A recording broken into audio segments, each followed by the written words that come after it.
Le professeur est entré dans la classe et a demandé aux élèves si quelqu'un voulait s'inscrire au cours de cuisine. À la surprise générale, un étudiant a levé la main. Les étudiantes ont immédiatement éclaté de rire. Le professeur lui a demandé s'il était sérieux. Le garçon sourit faiblement, car les bonbons qu'il préparait avaient un étrange pouvoir de guérison. Ceux qui les goûtaient devenaient étrangement heureux. Peu de temps après, il devint un chef cuisinier, un célèbre auteur de livres de cuisine et un trésor national de l'Angleterre. Voici l'histoire vraie de ce garçon. Ce garçon s'appelait Nigel Slater. Il est né dans une famille anglaise aisée de la classe moyenne. Son père était cadre dans une usine et sa mère était une femme au foyer à plein temps. Sa vie aurait dû être insouciante, mais dans son enfance, Nigel avait souvent faim. Non pas parce qu'il était difficile à manger, mais parce que sa mère souffrait d'asthme sévère et ne pouvait être entourée d'aucune sorte de graisse. C'est pourquoi, pendant 8 ans, son alimentation quotidienne n'a consisté qu'en toast sec ou en viande fade cuite à la vapeur et en conserve. De temps en temps, sa mère essayait de changer les choses, mais ses talents de cuisinière étaient épouvantables. Même avec une recette de gâteau en main, elle rencontrait toujours toutes sortes de problèmes. Au bout du compte, le gâteau qui sortait du four n'était pas différent d'un morceau de charbon. Pour cette raison, le garçon avait un besoin intense de nourriture.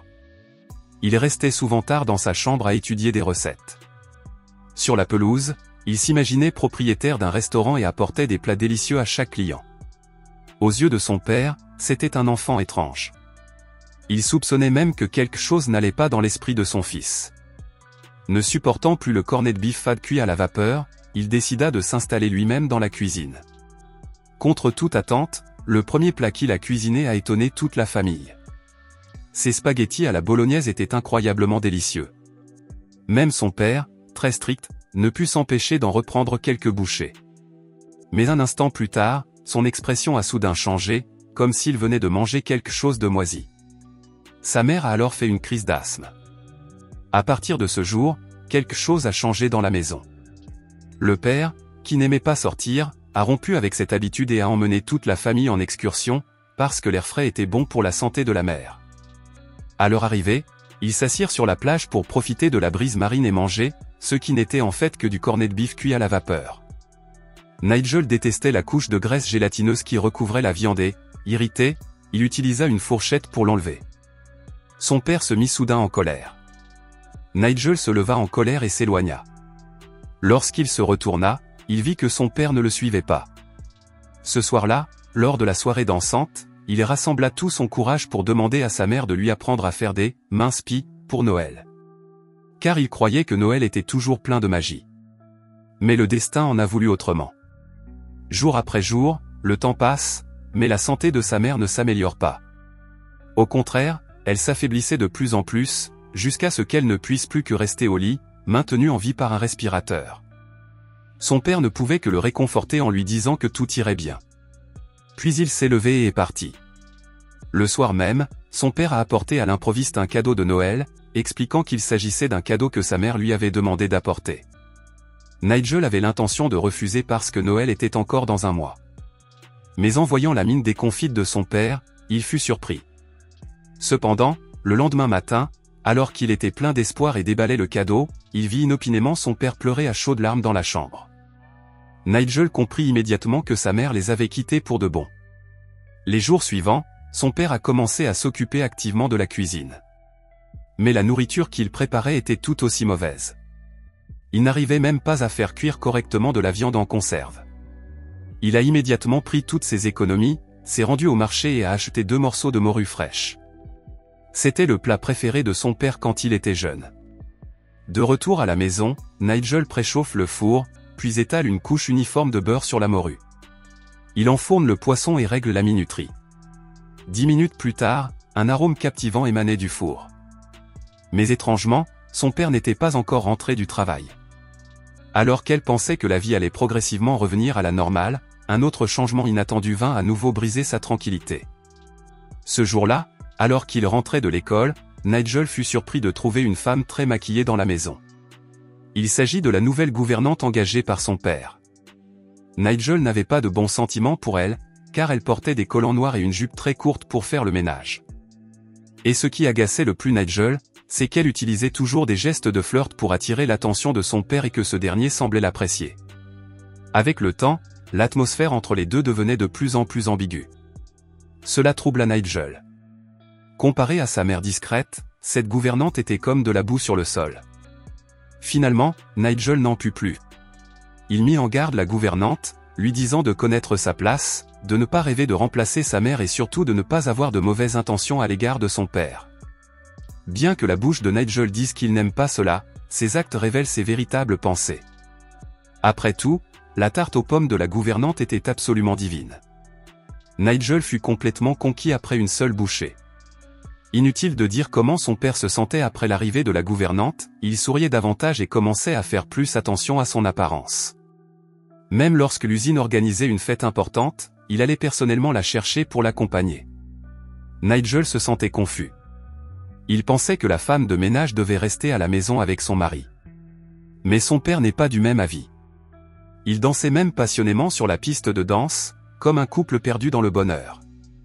Cette scène mit Nigel mal à l'aise, car il ne comprenait pas pourquoi son père était si épris de la gouvernante. Peu de temps après, son père acheta une maison à la campagne et s'y installa. La gouvernante a également divorcé rapidement de son mari pour le suivre. Cette situation était inacceptable pour Nigel, mais sous les menaces et les pressions de la gouvernante, ils ont fini par conclure une trêve temporaire. Dès lors, la gouvernante est devenue officiellement un membre de la nouvelle famille. Nigel dut admettre que, comparé à l'élégance de sa mère, cette femme de ménage ressemblait davantage à une maîtresse de maison compétente. Au fil du temps, Nigel se transforma d'un garçon impétueux en un adolescent charmant. Cependant, lorsqu'il entra au lycée, il choisit le cours de cuisine, traditionnellement réservé aux étudiantes. Ce soir-là, il ramena à la maison des scones qu'il avait confectionnés lui-même, son père les goûta et en fit immédiatement l'éloge. La gouvernante se sent alors un peu menacée, et c'est le début d'une bataille pour la place de son père. Jusqu'au jour où Nigel ramena à la maison le meilleur gâteau dont il était fier, s'apprêtant à surprendre son père. Mais il s'aperçut que son père avait déjà mangé. Il avait même dit que c'était le meilleur gâteau au citron qu'il ait jamais mangé de sa vie. Il se rendit dans la cuisine et goûta curieusement un morceau. Il en fut stupéfait. Il s'est mis à chercher frénétiquement dans tous les livres de cuisine de l'école et à expérimenter encore et encore. Mais il avait beau ajuster les proportions, il ne parvenait toujours pas à obtenir la même consistance moelleuse que les gouvernantes. N'ayant pas d'autre choix, Nigel décide de commencer à apprendre en observant en cachette.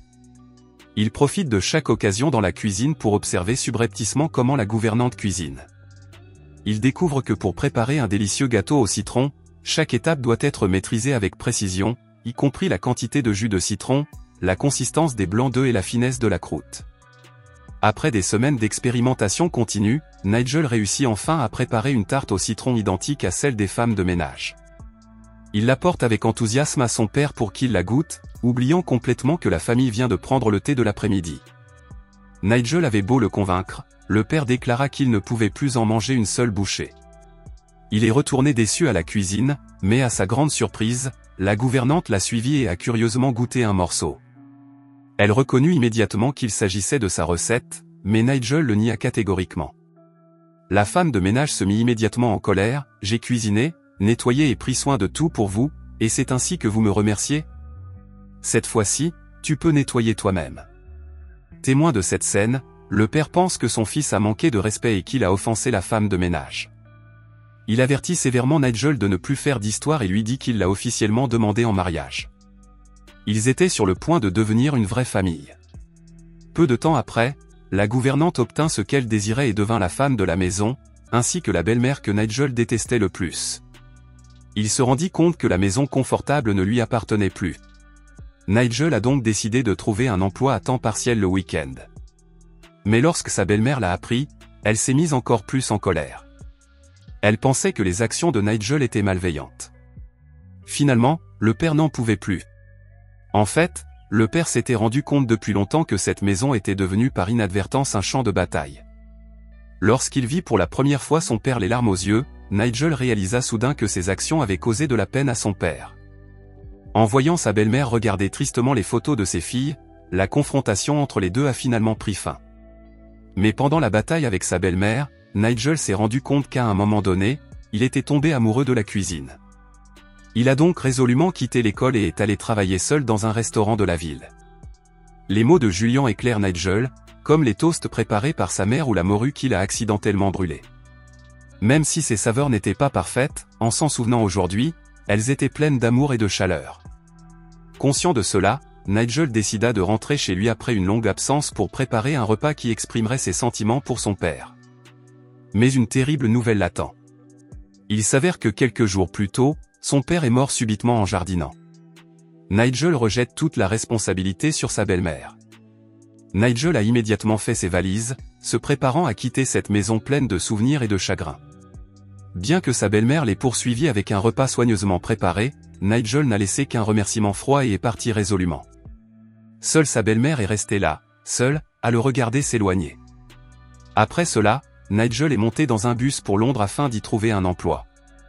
Le propriétaire du restaurant est le modèle de la vie réelle dans ce film. Il a donné une chance au jeune Nigel et c'est cette chance qui a aidé Nigel à devenir un chef cuisinier et un écrivain, racontant l'histoire de la croissance et du salut d'un garçon à travers la nourriture. Le film est basé sur l'autobiographie de Nigel Slater, Toast.